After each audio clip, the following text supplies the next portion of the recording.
afternoon, everybody. I'm going to save the jokes. But if you will indulge me, I will start with a bit of audience participation.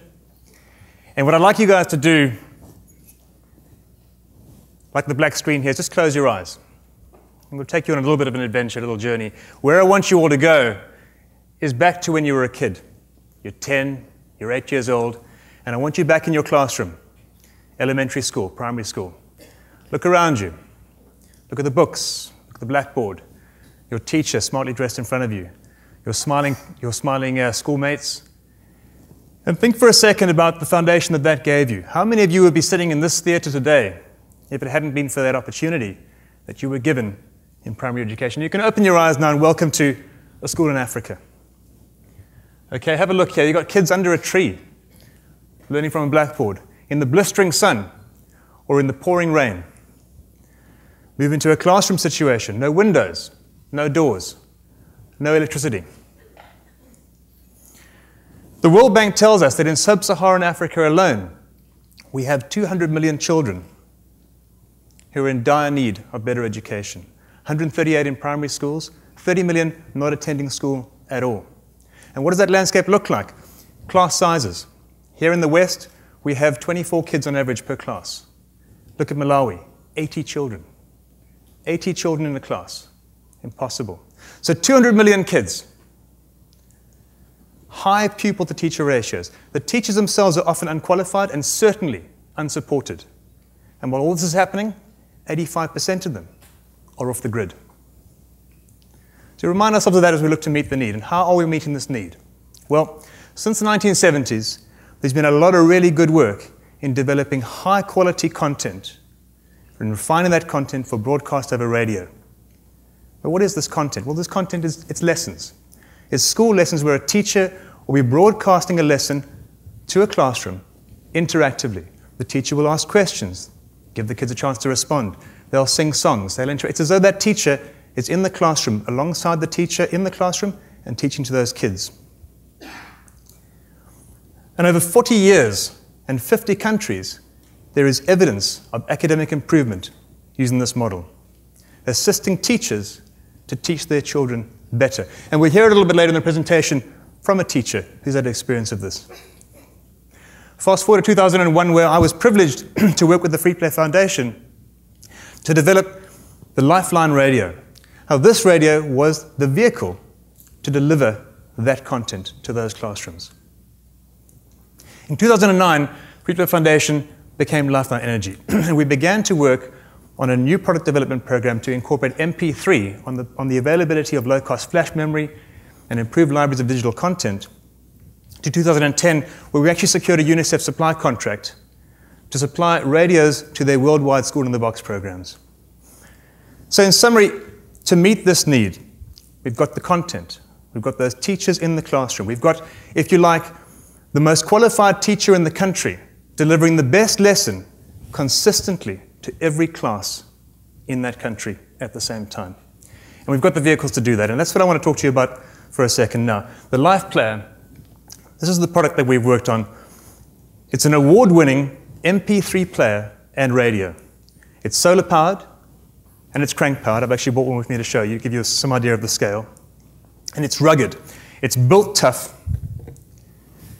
And it's designed for whole class listening, large group listening. It's a radio and it's an MP3 player. So fast forward from the 70s, where suddenly we've got a situation where, because of MP3, you can hear this content anytime, anywhere, by anybody. You can pause, fast forward, rewind. No battery costs, so the cost of operation is free. And it's a delivery vehicle for high quality education content. And it's the lowest cost solution. We can deliver these packed with content for as little as $1.82 per child per year. Think about that for a second.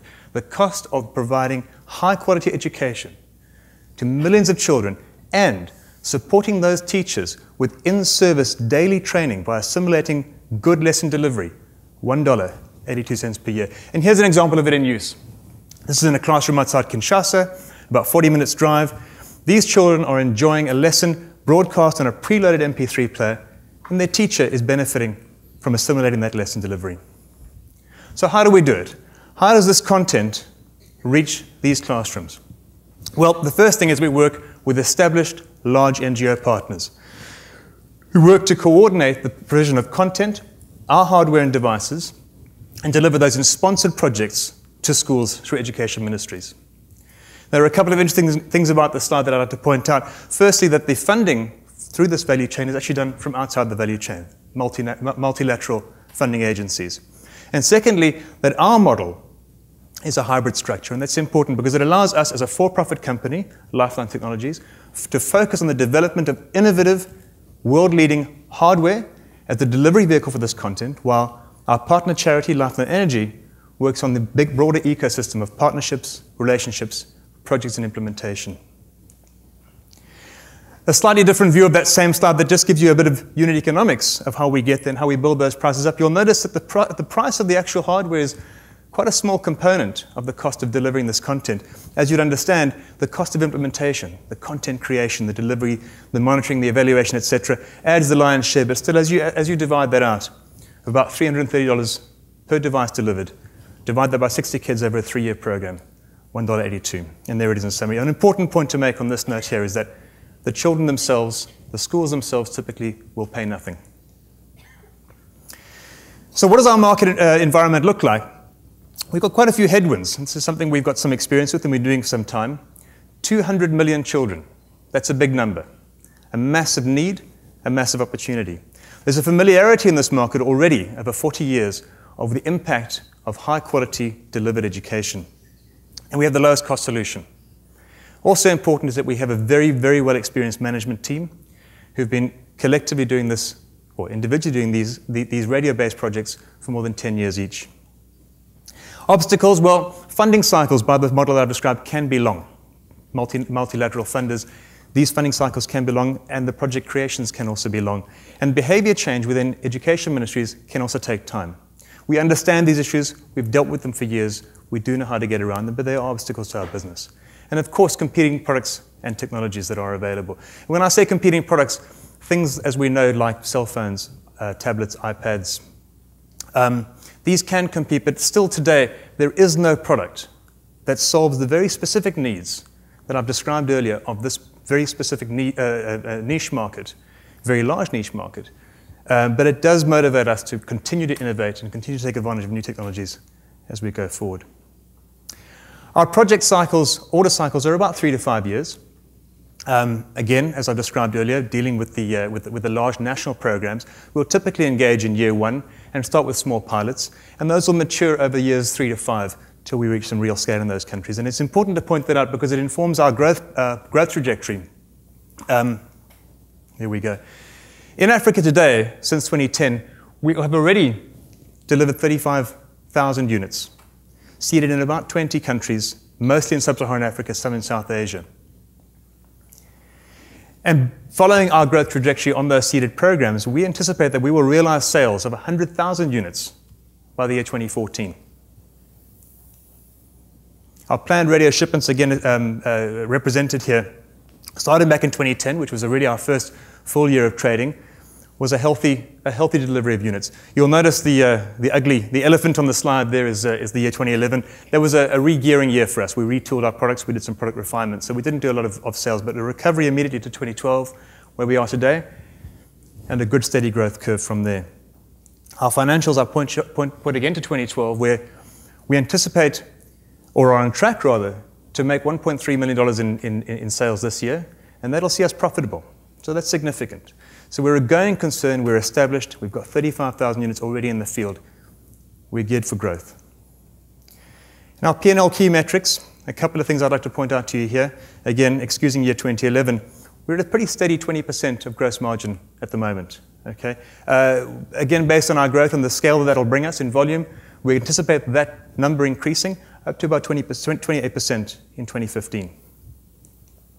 And similarly, our headcount, we remain a lean organization. Currently, as you'll see, within our hybrid model, we are sharing resources between the charity and the trading company. But by next year, we plan to be fully self-sufficient and the two organizations more autonomous. And that growth is really informed by our expansion, our rapid sales expansion, as we look to place salespeople in the key regions in which we're operating to drive our influence further down that value chain, right into the government and school ministry levels. Financials, again, we've modeled our cash flow over the next 2 years. Obvious to see that rapid growth will require some working capital. And so on that basis, we're looking in 2012 to raise $500,000. And that $500,000 is broken down as $250,000 in a line of credit, which we expect will grow as the business grows, and a small equity investment of $250,000 with the planned exit. Our proposed capital structure on that basis is that Lifeline Energy will retain 55% of Lifeline Technologies, and existing shareholders retain 20%. We're looking to give up 20% of the company for the new investment, and we retain 5% of the organization inside Lifeline Technologies for staff incentive programs. Now, this is my favorite slide. It's probably the most boring of all of them that I've showed you, but this is our cumulative social impact. Because our products have got so much reach and so much positive benefit, following our scaling plan, by 2015, we anticipate reaching 20 million children in Sub-Saharan Africa and South Asia. That's 10% in Sub-Saharan Africa, 10% of our total market need right now. And that, to me, is the reason I get out of bed every morning, to give these kids a better opportunity. I mentioned earlier in the presentation that we were going to hear from a school teacher, and so let's hear from her now.